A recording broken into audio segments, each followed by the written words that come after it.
I am so excited to be here today with narrator Nancy Wu. I have actually been a fan of her for many years. I've listened to other books that she's narrated. I'm a big audio reader. And so when I saw that my publisher was using her to narrate the Paper Daughters of Chinatown, I was just ecstatic.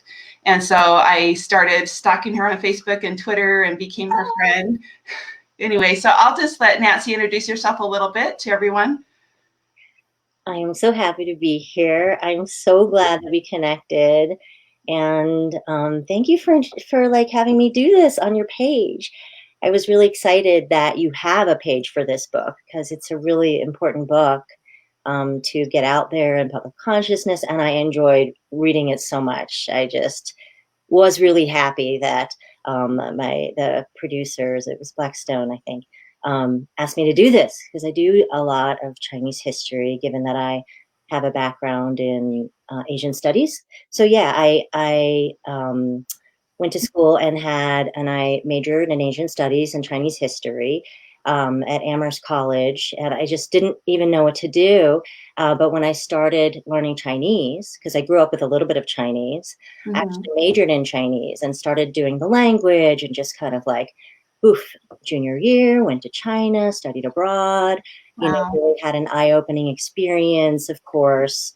And I know you said your daughter has been to China as a high school student and Right, yeah. Interested in that, which of course I am all for people studying abroad or take a gap year, or even like after, living abroad is something that I've done many, many years of.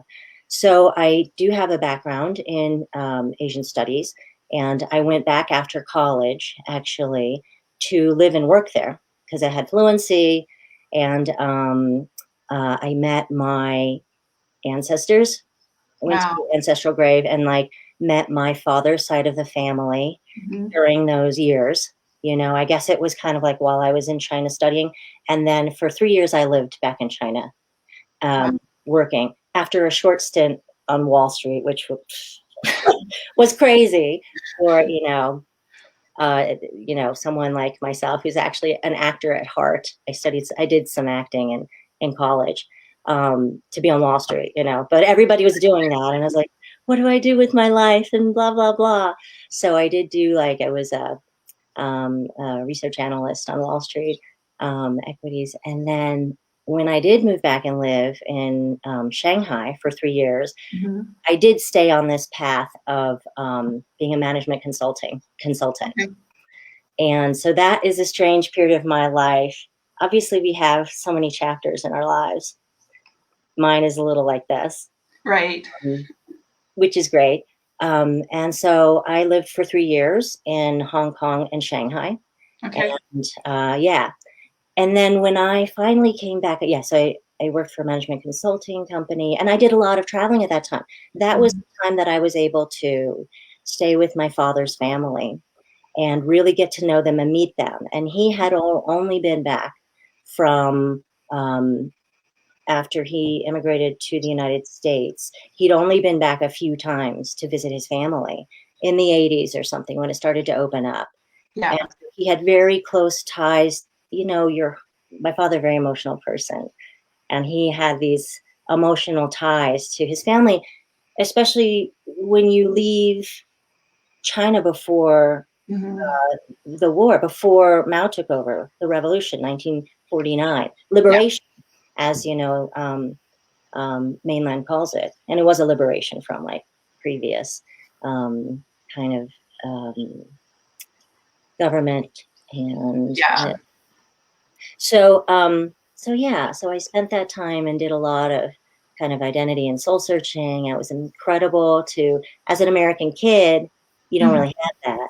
It's not what your parents want to tell you, and you're not interested, We're like really forced or pushed to assimilate and be as American as possible to fit in, which is an interesting thing because my parents didn't really teach us Chinese. They didn't want us to have an accent. And so we didn't, that wasn't an important part of it. So I learned Chinese in college. And then when I came back to the United States after suffering many years, sweat, blood, and tears until like 4 a.m., writing research reports and doing Excel charts and whatever, I decided to really kind of go for my heart, which was acting. It's a strange thing, I think, in Chinese families or Asian families. Sometimes it's like you're kind of pushed in one direction, which is security, that whole like Chinese stereotype of like tiger mom. You're really pushed to excel in the professions, doctor, lawyer, academic, science, medical, and all of it. It's like real. That's real for a lot of people. And then of that generation especially. And then I was like, okay, I did that. I made money. I saved all this money. Did that. I fulfilled my obligation. Now I can do what I want. So then I went into acting in New York City, and it was incredible. It was like the nickel dropped. It's like, oh, this is what this is my heart. This is who I am. Because I'm a pretty emotional person and very expressive. And I did theater in high school and junior high. Children's theater. I grew up doing it. So I kind of came back and studied in New York, did a lot of theater, some TV and whatever, film, and you just do the struggle. You're struggling. But part of, I guess, how I got into narrating audiobooks, which is what you're interested in, is like, that was just one of these jobs you did, and it was like another gig. And it was great for actors because it was a very small pool of actors at that time. And they did only a few books. Publishers would choose those books that were very popular and, would actually sell on cassette tape. Right. Sometimes CD, cassette tape. I don't know, you know better than I probably what the retail market, the physical copies they sell at Barnes and Noble or whatever, because it's surely changed. But back then that was the primary, down streaming. Now, my first book that came out in 2004, that was on a cassette tape. Exactly. So back in those days, it was like a paper script. I started with Recorded Books, was one of the primary publishers of audiobooks, and they supplied the whole library market as well back then. And this is like, I don't know, mid 2000s or something. Library market, and CDs, cassette tapes in the very beginning. Right. So I got in very early. I was really lucky to be at the forefront. Oh, I don't think it was the forefront, but there were very early narrators. Early, though, it was not like today now with our devices and media being what it is with podcasting and consumption of content, completely different for this generation. But, so I was lucky to get in with a woman named Claudia Howard, who set up Recorded Books. And she's just like, she needed me very specifically for an Asian title, like a novel. And there were just a few. And then she's like, oh, you have a really young voice. Do you want to do this? And, I have a lot of things you could do. And so I was very much young adult. I don't know. I have energy. Actually, the very first job I did for her, I played kind of a paper daughter, actually. Wow. Let me think for 1 second. I did iHotel. The very first book I did for her is called, I'm going to have to look really quickly, forgetting the title of it.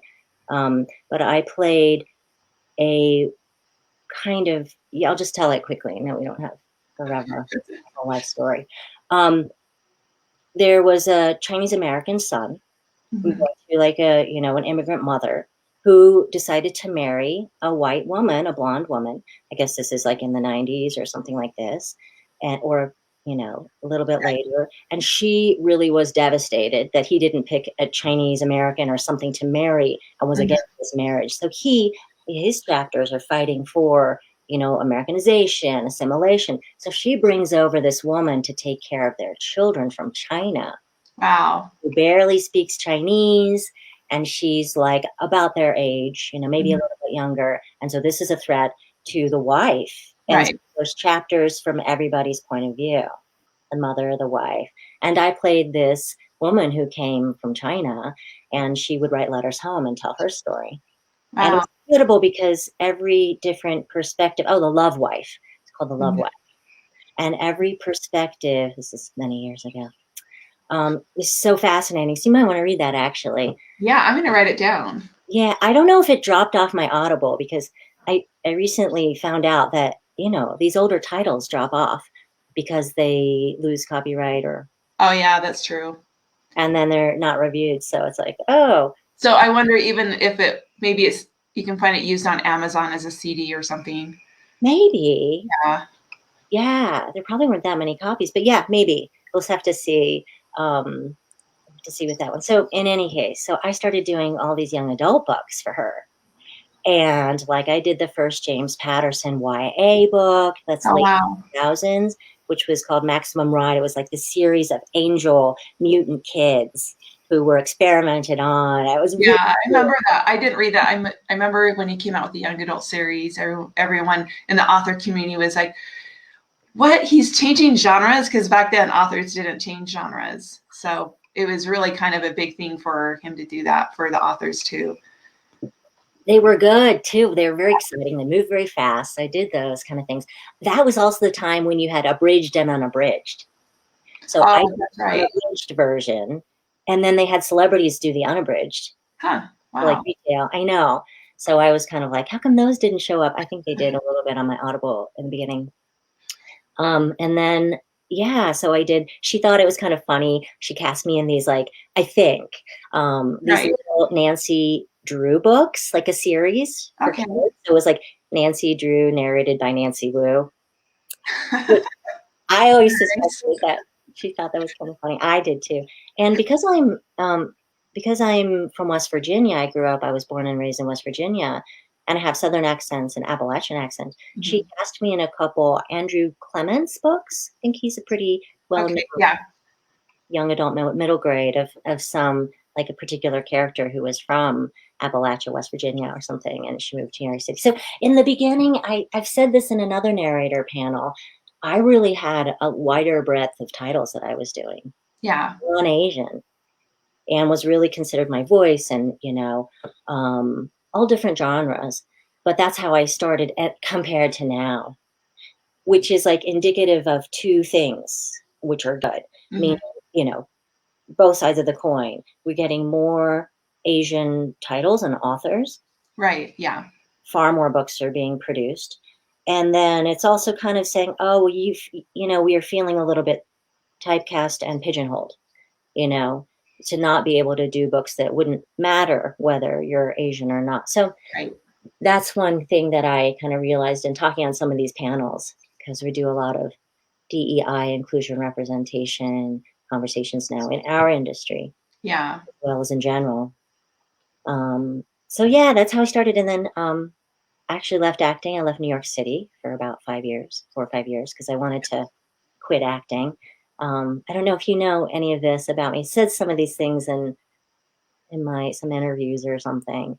And then I actually went to get my master's degree in human rights. I wanted to change my life and like leave acting, leave New York after many years of, frustration. And you kind of get like on your Law and Order. If you're a New York actor and you get Law and Order, Mhm. you're like, okay, you've done a couple Law and Orders, and I've done my thing too. Or you do some great plays, and that's kind of like you're always hitting. It's a tough thing as an actor. Yeah.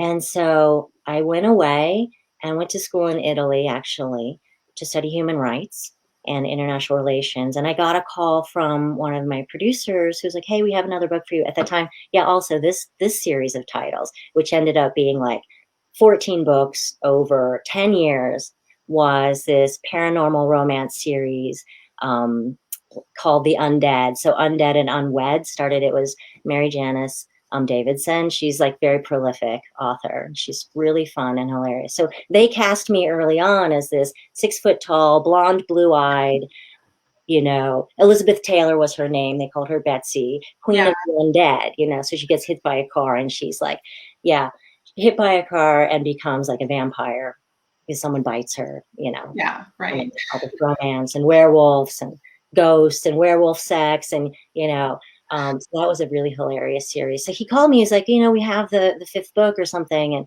can you come in the studio? I was like, oh, well, I moved. I'm in Italy now. And he paused for me and he's like, oh, can you find a studio in Italy? was like, yeah, I'm sure. Because Yeah, right. I was close to Florence. I was in Pisa, and I did. And so that was kind of what allowed me, or kind of launched this, capacity to continue doing acting and doing my work abroad. Wow. Pretty early, like 2010 or something. Yeah. And so that was amazing. And so because of that, I was still working, and I did a couple, books that year in Italy. And then I moved to Geneva for a short stint. A few months, I did a book in Geneva. You just find these studios, and it's great. I just kind of fell in love with that. Like actually then I was kind of producing the whole thing, because he's like, yeah, get a studio, figure out who they are. And then I had to train the guys. They didn't speak that much English. Yeah. But the one place in Florence was like, oh yeah, we have Marco. Yeah, and I'm going to tag him on one of these things. And he was amazing, this young engineer and musician, and his English was not perfect, but it's pretty good. And so we had to set up the booth. They had it like they had it like all decked out for music, because these are music studios, and to do Yeah.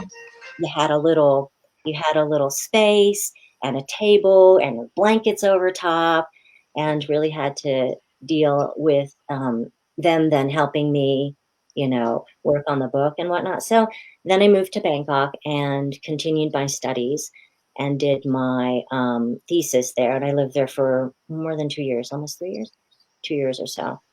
And then I found a studio there, and they were amazing. So that was really cool. I did a few books per year, and, Brilliance, a couple other publishers still cast me, and I was doing action, dragon, adventure, like really great stuff, actually, very fun.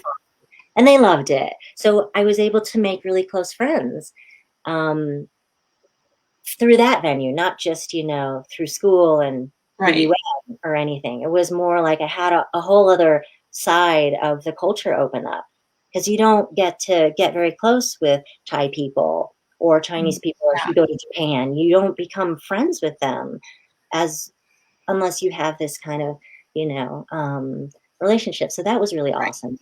So I did books with them over those couple years, and I said before, like that's paid for a lot of my life there, because Thailand, you live on $1,000 a month or something. It's very hard. Yeah, that's like amazing. So one of my questions was, when you get a book project, do you read the book in advance, or do you just kind of familiarize yourself? Like, how does that work? Like, how does the first few steps work? Yes. So you get the title, you read the book. Sometimes you can skim it and kind of, you read it very quickly, because you're going to read it very minutely later. Right. Sometimes people say they don't want to, have their performance pre-thought out or anything. You don't mark like a script you would do. I don't, in a film or in a play or anything like that. You get the sense of the book, you read it, who the characters are, you make your character list and figure out voices, and you're pulling out a lot of research as well. So words you don't know or to pronounce, character names, with fantasy and sci-fi speculative fiction, there's always all these made up planets. Yeah. And a lot there. All of it, powers, superpowers, and character names. And then for a lot of books they're Asian languages and dialects. So that's where I get pretty heavy research books that need a lot of research. I don't get that much like romance, or kind of like, I do get some romance and thriller, that's set in America or whatever, where you won't have this kind of a lot of people with accents, or you have to make decisions culturally. Right. Whether you give this person an accent or not, what's appropriate, and then the different levels of, how much dialogue's in it. So you do have to that's where the fair bit of research comes in, because, sometimes you'll get a line. Right. And I remember on your Facebook page when you were talking about getting ready to read Donald Dina Cameron's Viewpoint, and you were kind of going through and watching some different clips of someone with a Scottish accent, and I thought, oh wow, I didn't even think about, because as an author you just write it. Yep. And we're told not to use a lot of dialect in our stories, because it can just get really heavy and slow it down. And so most authors leave out a lot of dialect, but I'm sure there's certain words that she probably use. but just like being an actor in a film, as a narrator, you're doing the same thing with your voices. You have to do that for sure. Not just the quality of a character's voice to distinguish it, but you have to do foreign accents, and some narrators are known for that more than others. And I do quite a fair bit because I have a pretty good ear. And I lived in Asia and in Thailand, and traveled all over. So I have an ear for a lot of accents in Southeast Asia and Asia. So I do get books, like Japanese books. I love Japanese writers and novels. And I've lately gotten some Indonesian authors, which are also very new, translated into English. And my mother is Indonesian Chinese, so I have family there, and I've been to Indonesia many times, 5 or 6 times. So that is an advantage for me. And I have a cousin in Singapore. They have a different kind of accent. And yes, so the Scottish, that's tough. When you have different accents, I do some European accents or whatever, it's kind of like you decide, like just a touch. Right. You don't have that burden of really fully being German. Right. Yeah, exactly. Yeah. If you can do it, you go for it, because a lot of narrators can. Either they're bilingual, I speak Chinese. And so you're very confident in that. And many actors are very good at that. But it just kind of depends. Some producers want you to give just kind of a light thing, but others are like, yeah, free reign, do this. Because I think that if you do a good one, you can give just enough to make the place and their character known, because you need to. It says that they have an accent. I'm doing a book now in Kazakhstan. There are so many Kazakh words. This is no narrators are Kazakh, Right. Yeah, and so a lot of the characters, when it takes place, half the book takes place in Kazakhstan, and you have to give these character accents because it speaks about it. They have the Americans are there, and they're listening to them, and so that's a real challenge. And so, many producers know me for that and cast me for that because I can do that in Korean or Thai, Indonesian. Yeah, I really think that is just a natural born talent, because I cannot do any accents for anything. Any of my accents that I've ever tried just sound really just silly. And so it just really impresses me that, and I think that a lot of narrators have an acting background, or they've been passionate about that, and so that's just kind of how they're just their passion, and that's what they're talented at. So it's just as fascinating for me, and I don't sing either, so it's fascinating. I mean, I can sing, but that when people can sing well, and I'm like, how do they do that? I have none of those. Yeah. Well, so you find I was not a good, Wall Street banker. You find what you're really good at. Right. I don't think I could ever write, get distracted a lot. But yeah. So what's like a studio day for you? Are you doing like 8 hours? Are you doing a couple hours at a time?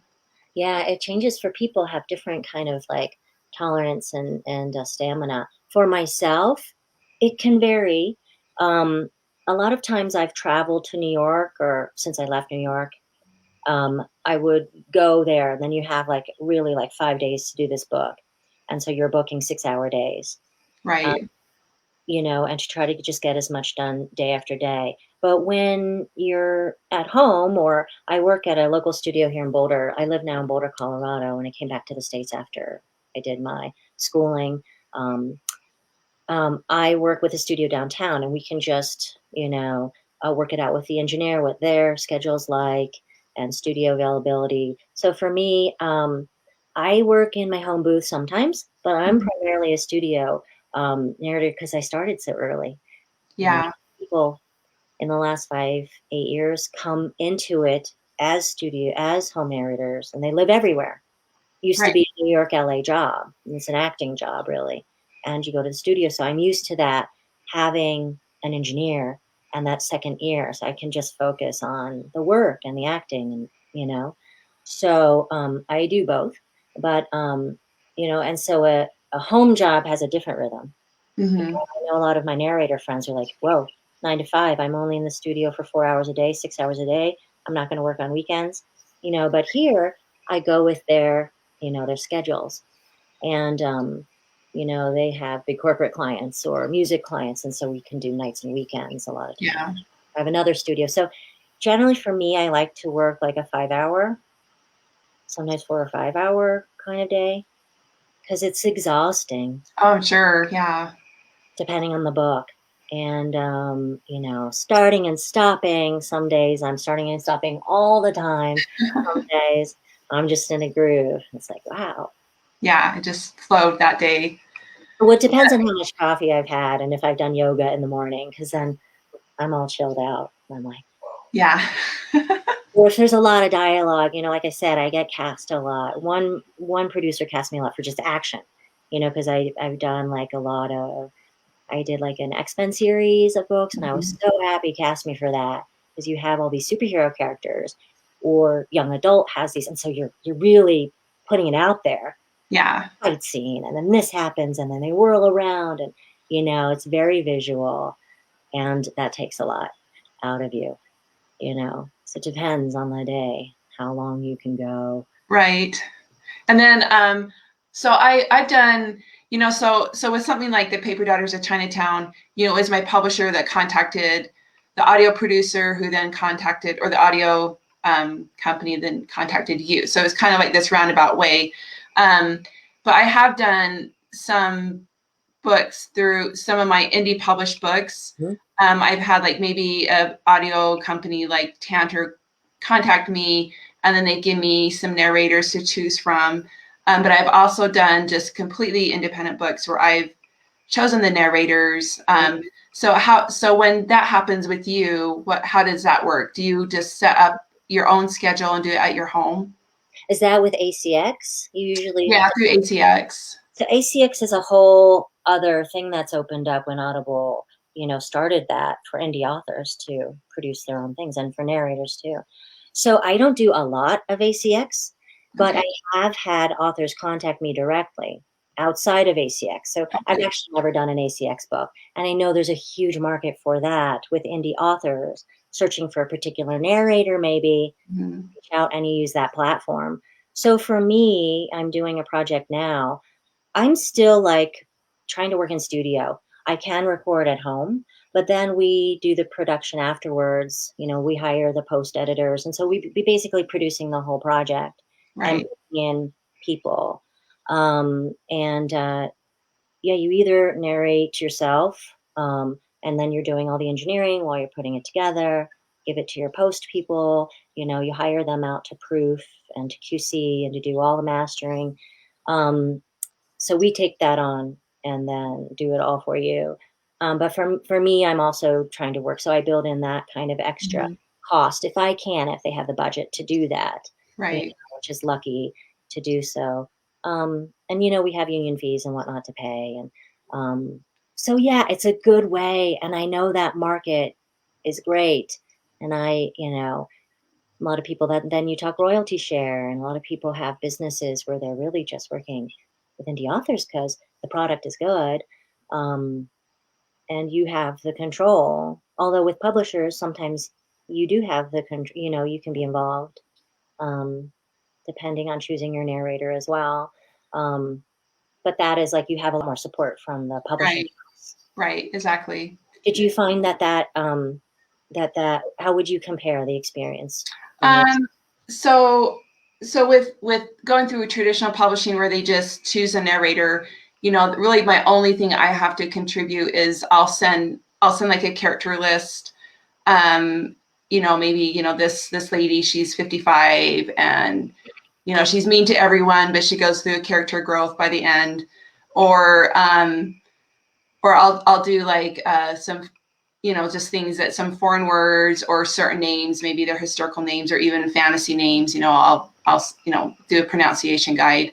I did once kind of not really stalk a narrator, but I found a narrator I really wanted for one of my books. Yes. He wasn't on ACX, so he ended up joining so that I could, because that's just how I had been doing it, and I wasn't educated enough to figure out another way to do it at that time. So I, so it's been fun. I mean, obviously, Well, that first experience at ACX that turned out fine, and like you basically producing it and working with him directly, to get that, because you also have to then learn a lot about audiobooks and how you're Yeah. going to distribute and the finished product. And Yeah, so the narrators I've worked with is they've done like what you've said. They've hired out all the post op. So I like in the very beginning, royalty share was okay, Mhm. and I could get a good narrator for that. But now any narrators like a Nancy Wu or a Steve West or XC Sands, I mean, they're not going to do a royalty share. So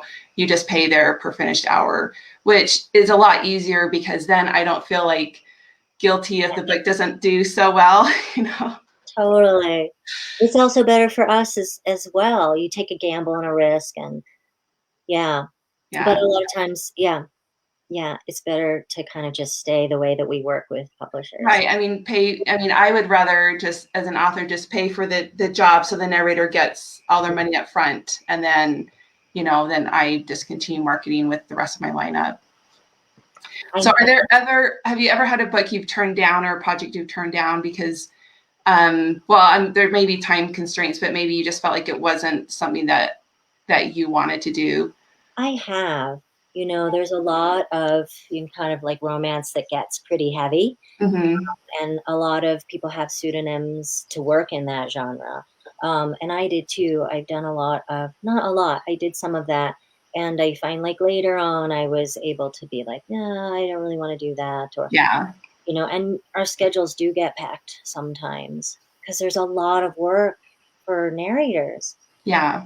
Big volume now with people, publishing and, publishing an audiobook at the same time. So I am lucky for that, to be able to turn down jobs sometimes. And scheduling constraints sometimes get in the way. But generally, I'm cast pretty well so that I really like the books and Yeah. try to fit them in, which is also a lucky thing, and I suppose it really does help that I have a niche, and the pool is a little bit smaller, but it's a very specific skill they need, or a person that can bring light to that cultural background, and another layer of understanding and language and skills and accents and whatever. So I'm lucky in that way, and we make it work. If they really want me to do it, then they'll adjust schedule for me or give an extension. And sometimes it's very overwhelming. I mean, the last couple years been a lot like more work than I've ever had. Like before, it was not like that. Well, Right. because I came back actually from abroad and tried to Mm-hmm. figure out what I was going to do when I still had narrating. And so I started to do that again, like about 5 years ago, and getting back in. And so, yeah, it's exhausting too. Right. Oh, I'm sure because especially if you kind of have a schedule and then all of a sudden, an audio company says, "Oh, this is a really big book and we need it fit in here." You probably have to adjust a lot of things. You just have to focus and Yeah. spend all the hours in it. And I have a lot of friends, narrator friends, that are like, I really do book out, and I'm, particular about my time, and Mm-hmm. turn down a lot of things sometimes. And then publishers understand that. They start Yeah. to book me farther in advance sometimes. Um, but yeah, I'm lucky. Like I want to do most of the books that I get, really. Like they're really good. And yours was one of them too. I had, um, I knew about this era in history, and I'd done another book. I don't know if you saw that one. That was actually nonfiction on Donaldina Cameron. Oh, I think it's Julia Stiles wrote it. Yeah, I actually did listen to that one. That was really awesome. Yeah. And so when I got your book, I was like, oh, this is awesome. As I fill out a little more from a different perspective. And Mm-hmm. your book, I loved. I thought it was great because it reads like fiction, and that allows access to a lot of people to just get emotionally invested with the characters, and you see their thoughts and their lives, and you're filling in a lot of detail that could have been, Right. historical fiction, and you really understand, in a personal way. Wow, that's what this means if this happens. So I thought it read really well, like a novel, and I enjoyed it. And the amount of research you did, which is apparent in the book, was like, oh, so good. She knows what she's basing everything on, and you can do further study. Right. Yeah. People are doing book clubs, are choosing Paper Daughters. Well, So I've been really just amazed at some of the book clubs, or I'll do library presentations too. In fact, I was doing one for a library in St. Louis, and a young man was on, well, he's probably, everyone's young to me because I'm 50 now, so he's maybe 40.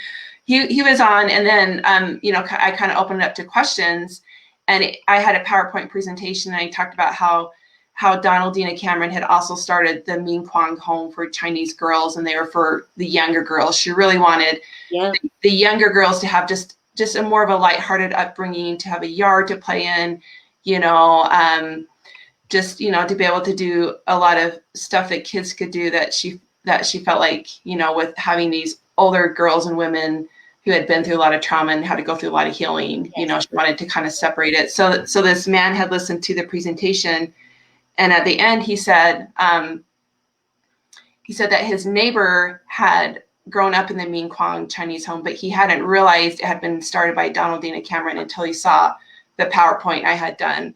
And so just those kind of connections to me just really touch me, and really make me grateful that I did have the opportunity to write this story, and that my publisher was supportive of it, and that readers have been sharing it. And then I had an amazing narrator. I thought I hit the jackpot with you. Oh, it's so great to hear. You don't think about that as a narrator. Sometimes you just put your voice out. Right. Like, people are listening to you, and you're like, oh my God, you've listened to that and that. Oh, you're a little more self-conscious, but it's really cool. It's cool when somebody knows who you are. Yes. I'm so glad. And do you use different publishers for your different types of books? So I have, I do indie publish, but that is mostly kind of the sweet, clean romance genre. And I also write biblical fiction for a publisher called Covenant. And I do just straight historical, like Paper Daughters, for a publisher called Shadow Mountain.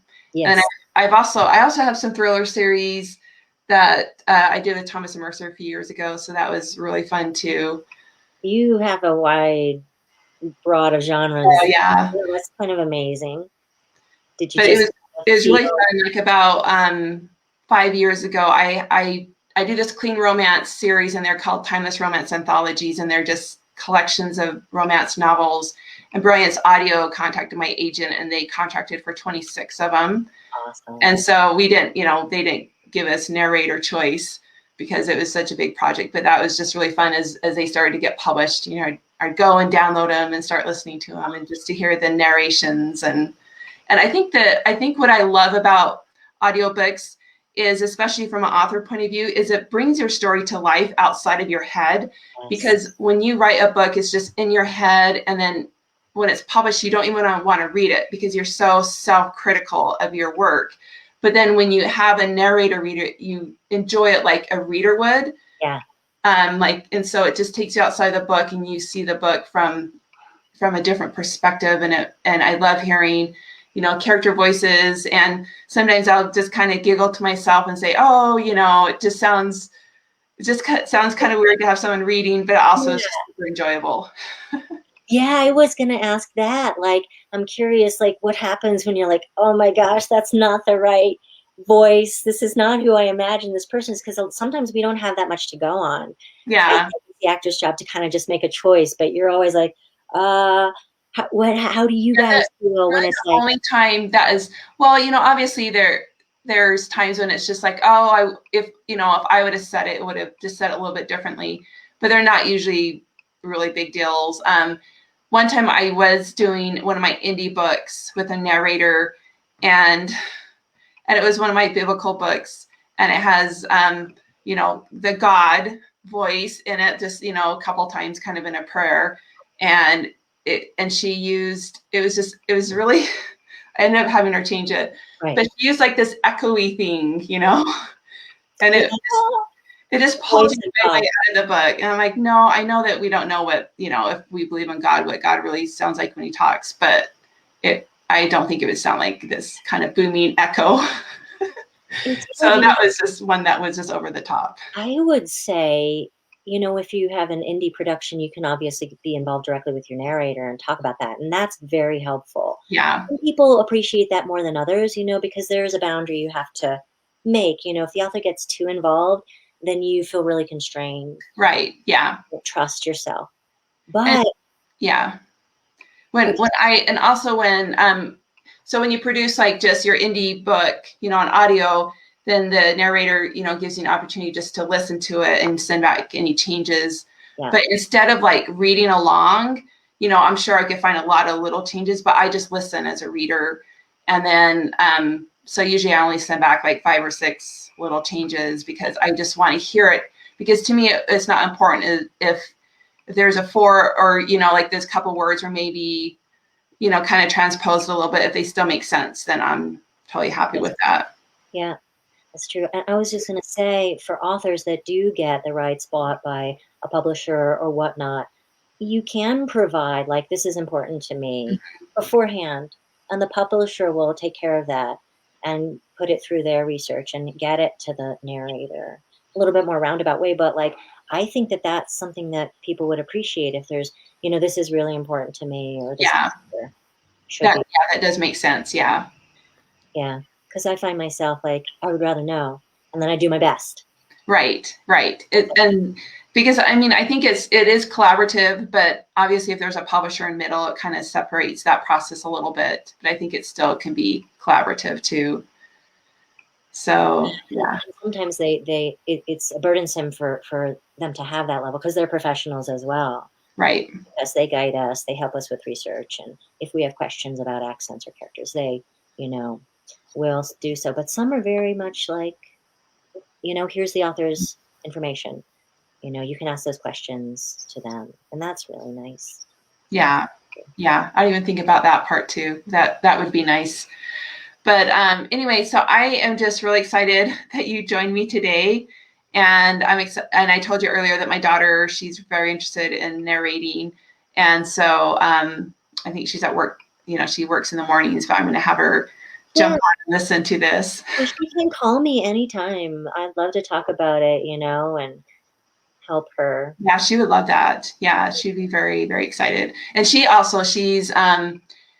been into acting. She's a film major right now at her college, and and she's the one I said that she studied Chinese in high school, and then she went on a study abroad, and then she also speaks Spanish pretty well. She lived in Texas for about 1.5 years, and she learned Spanish there. Awesome. So she has like that talent, like you, where you can speak different languages and different accents and acting. And I think acting really comes into play too, to be able to do the characters and have that emotion there. Yeah, for sure. Although I think a lot of people that have had other careers and decided they wanted to narrate because they're big readers, that is great too. Yeah. Because people do have that skill sometimes. So it's not a full stage acting skill, but it sounds like your daughter is totally has like all the elements. So yeah.